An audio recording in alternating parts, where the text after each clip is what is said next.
Now, I always like to begin my comments with a joke that I heard a few years ago at a conference on the clash of civilizations.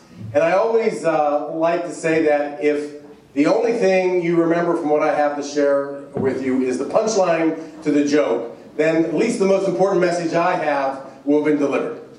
And this was a conference, it was an international conference, it was in Washington, D.C. There were people from all over the world, and there were big plenary sessions and workshops and so forth, all of them trying to get at this question that we deal with these days. You know, is there a clash of civilizations? What's the cause of it? How can it be either ended or prevented? And I was a very eager participant in this conference, and I went to several workshops and all the plenary sessions, and by the time this conference, this three-day conference was winding up, I was feeling a little disappointed because I didn't feel that I had really gotten a handle on the issue. And then, a rabbi who was at the conference, and actually somebody I had made friends with earlier, told this joke that I'm going to share with you now. And the whole thing came in perspective for me. And the joke goes like this. It takes place in the Middle Ages, in Rome, at a time when the Catholic community and the Jewish community aren't getting along. So the Pope calls in the head rabbi, and he says, I think it's best if the Jews would just leave Rome. And the rabbi says, let's make a deal. Let's have a theological debate, you and me. If I should win, we get to stay. If I should lose, we'll leave without a fight. The Pope says, okay, but under one condition. This debate has to happen non-verbally. No talking allowed in this debate. Of course, it's sort of weird terms for debate, but the rabbi accepts, and this becomes, once it's announced, a very big deal. They have to build a stage in a piazza in the middle of the Vatican. Thousands and thousands of people arrive on the morning of the debate. The Pope comes up on one side of the stage, the rabbi comes up on the other, and the debate begins. First, the Pope puts up three fingers like this. Without a moment's hesitation, the rabbi puts up one. The Pope stops, he thinks for a moment, he's impressed. He makes a gesture like this over his head. Again, without a moment's hesitation, the rabbi points firmly to the ground. Once more, the Pope nods. He thinks. He turns around and he picks up the communion wafer and wine, which he's brought with him. Now, for the first time in the debate, the rabbi seems stumped. Pauses, shrugs, he reaches into his cloak, he pulls out an apple. At which point, the Pope says, the debate's over, the rabbi wins. Jews can stay in Rome. Down the stage he goes. And immediately he's surrounded by the cardinals and the bishops who have come to see this. And they say, what was this debate about? The Pope says, it was a fascinating debate. First I put up three fingers like this to signify the Trinity. Rabbi, he raised one to remind me we share one God in common. So I made a gesture like this over my head to say that God sits in his majesty in the heavens above. And the rabbi pointed to the ground, reminding me that God's on earth watching and judging. So I took out the wine and the bread to signify redemption. And he pulled out the apple to remind me of the sin of Adam, which we all share in common. Now the same conversation was happening to the rabbi and his followers. And the rabbi said, wow, it was a weird debate. First the Pope put up three fingers to say the Jews had to leave Rome in 3 days. I said, now where was it going to go? And then he got frustrated. He said, no, the Jews have to leave Rome. Because they were staying where we are. And then the weirdest part of all, he took out his lunch. So I took out mine.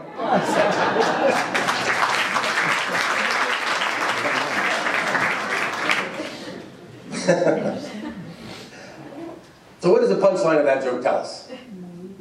It tells us that we may not actually be facing a clash of civilizations. So a clash may not be in our DNA between nations and religions and ethnic groups. What we face more permanently is a clash of symbols. We don't always understand each other's symbols. There's a great deal of misunderstanding, in fact, that can lead to a clash of civilizations. I mean, just think for a moment. If we take the joke seriously, the Pope puts up three fingers, clearly meaning to him only one thing, a central theological concept in Christianity, the Trinity. And yet, the rabbi sees those same three fingers, and they only mean something frightening and sinister, that the Jews have to leave Rome in 3 days. And we face that, of course, today. There are many Muslims in this audience, and I see many Muslims wearing hijab. For Muslims, that means something. That symbolizes something that's beautiful. That's an expression of faith. To others who are unfamiliar with that symbol, it may symbolize something negative. And these lead to conflicts, and these lead to many of the struggles that we have been engaged in for the last several decades. So, part of what's incumbent upon us is to really try to both explain what our various symbols and ideas are, but also to listen to others as they try to explain theirs. And more importantly than symbols are stories. We already had a very lovely description about storytelling power, but I want to go even a little further than that.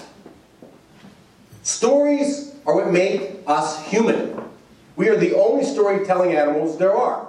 And if you think about an average day that you spend, you are engaged in storytelling the entire day.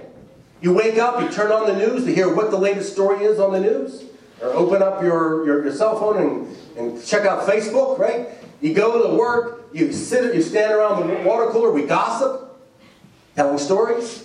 Come home, how was your day, dear? How did the children do? We're telling our spouse, our parents, our friends, stories about our day. And after we've told all the stories that we have to say about our own lives, we then start consuming stories in our hunger for them about pretend people. We watch television. We go to movies. We read books. And after all of that, we go to sleep and we dream in stories. Stories are with us all the time. And cognitive neuroscientists, in trying to understand this phenomenon, have come up with a very interesting explanation, which is we have very sophisticated brains, as we know. We lived in extremely complicated social interactions, and we were constantly being bombarded by data without an animal's instinct to sort it out. We sort it out by telling stories. And then into those stories, we filter what we think is important and what we think is unimportant. It's called the prevailing narrative. That we have prevailing narratives about ourselves. Everybody in this room, if I said, tell me your story, would start telling something that makes sense. About they did this and they did this, and here's the arc of where they've been, or here's the arc of where they're going. But I ask all of you, with this insight, to think about that. And to recognize that prevailing narratives are, in a sense, fictions. They are sometimes given to us by outside, by society, by other people, influential people in our lives. Sometimes they come from within, sometimes they're a mix. But it's those narratives that we tell ourselves that often really determine where we're going and also how we understand ourselves and what we consider to be important and unimportant. A person who believes that the story of their life is one of failure, when they encounter a negative experience, that simply goes to reinforce that story. A person who feels that their story is a story arc of success, when they experience something negative, it's just an opportunity to prove themselves. Choose your narrative carefully. Prevailing narratives also shape the way religions and cultures and countries view the world and view each other. And we put in what we consider important and what we consider unimportant. Where we can either see and hold on to some group's humanity or reject their humanity. It's the driving force that creates conflict in the world and peace. Stories are the most powerful force in the world.